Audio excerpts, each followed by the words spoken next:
kalagitnaan ng gabi, isang pagod na manlalakbay ang naglalakad sa isang kagubatang balot ng hamog.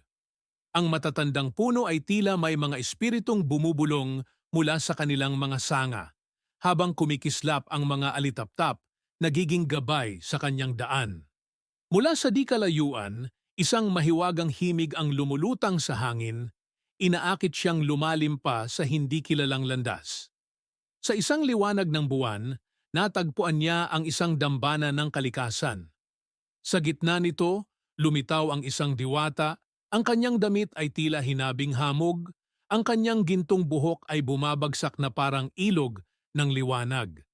Tahimik siyang humawi ng mga baging, inilalantad ang isang banal na lawa na nagsasalamin sa kalangitan.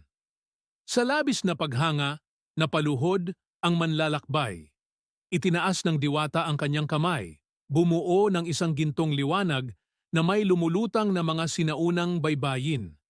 Isang dasal ang bumulong mula sa kanyang mga labi.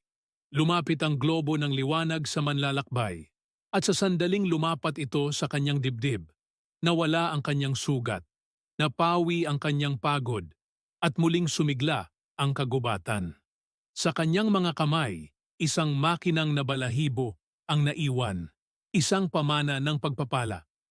Habang naglalaho ang diwata sa anyo ng gintong alikabok, ang madilim na daan sa kanyang harapan ay biglang nagliwanag. Puspos ng bagong lakas at layunin.